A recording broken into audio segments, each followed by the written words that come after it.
సామాన్యులు మరోవైపు న్యూట్రల్ ఉన్నటువంటి పీపుల్స్ సైతం ఎక్కువ మంది సోషల్ మీడియాలో క్వశ్చన్ చేస్తున్నారు.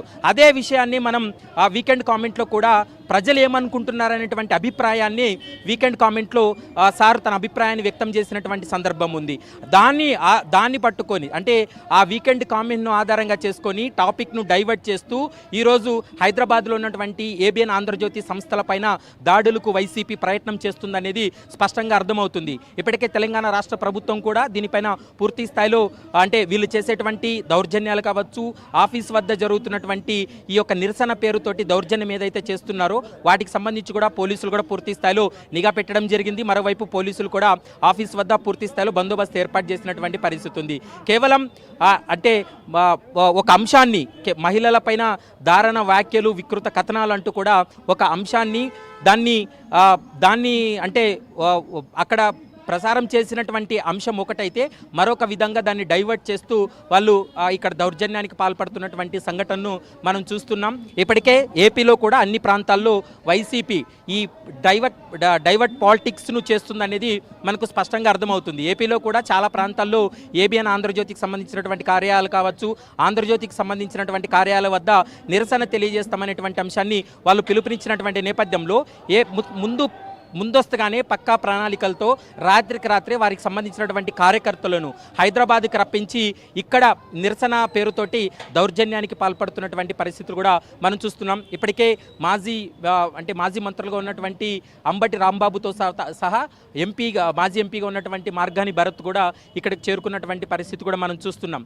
ఇప్పటికే వాళ్ళు చూపిస్తున్నటువంటి ఫ్లగ్ కార్డ్స్ ఏవైతే ఉన్నాయో అసలు రాసినటువంటి కథనానికి వాళ్ళు చూపిస్తున్నటువంటి ఫ్లగ్ కార్డ్స్కి సంబంధం లేదనేది మనకు స్పష్టంగా అర్థమవుతుంది. కేవలం అమరావతి రాజధాని ఇప్పటికే పార్లమెంట్లో బిల్ పాస్ అయింది. రాష్ట్ర ప్రభుత్వం కూడా అమరావతి రాజధానికి సంబంధించి మార్పు లేదనేటువంటి అంశాన్ని పదే పదే చెప్తున్నటువంటి నేపథ్యంలో అమరావతి రాజధాని అంశాన్ని డైవర్ట్ చేయడం కోసం మరోవైపు ఏం చెప్పాలో దాని మీద ఏం స్టేట్మెంట్ ఇవ్వాలో తెలియనటువంటి పరిస్థితుల్లో మాజీ సీఎం జగన్మోహన్ రెడ్డి మావిగన్ అనేటువంటి ఒక స్టేట్మెంట్ ఇవ్వడం జరిగింది. ఆ స్టేట్మెంట్ పైన ప్రతి ఒక్కరూ కూడా సోషల్ మీడియాలో అతన్ని క్వశ్చన్ చేస్తున్నారు. ఆ అంశానికి సంబంధించి పెద్ద ఎత్తున చర్చ జరుగుతున్నది. ఆ చర్చ జరుగుతున్నటువంటి నేపథ్యాన్ని మన వీకెండ్ కామెంట్లో కూడా ప్రజలు ఏమనుకుంటున్నారు, అసలు ఈ మావిగన్ అనేటువంటి అంశం అసలు ఆ వర్డ్కి అర్థం ఏంటనేటువంటి అంశాలపైనే పూర్తి స్థాయిలో ఆ వీకెండ్ కామెంట్లో ప్రసారం చేయడం జరిగింది.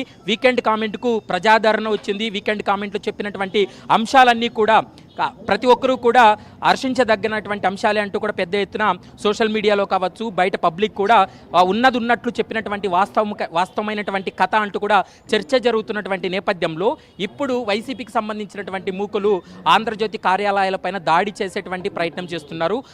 ఆంధ్రజ్యోతి కార్యాలయాలపైన వాళ్ళు నిరసన పేరుతోటి దౌర్జన్యానికి పాల్పడేటువంటి ప్రయత్నం చేస్తున్నారు. ముందస్తుగానే ఆఫీస్ లోపలికి వెళ్లేందుకు ప్రయత్నం చేశారు. ఆఫీస్ లోపలికి వెళ్ళి ధ్వంసం చేయాలనేటువంటి ప్రయత్నం చేశారు. కానీ ఇక్కడ ఉన్నటువంటి మన సెక్యూరిటీ సిబ్బంది కావచ్చు, పోలీసులు కూడా పూర్తి స్థాయిలో అడ్డుకోవడంతో ప్రస్తుతం నిరసన పేరుతోటి వారంతా కూడా ఇక్కడ ఆందోళన చేస్తున్నటువంటి విజువల్స్ కూడా మనం ఏబిఎన్ ఆంధ్రజ్యోతి స్క్రీన్ పైన మనం చూస్తున్నాం. కేవలం అక్కడ ఏపీ ఆంధ్రప్రదేశ్లో జరుగుతున్నటువంటి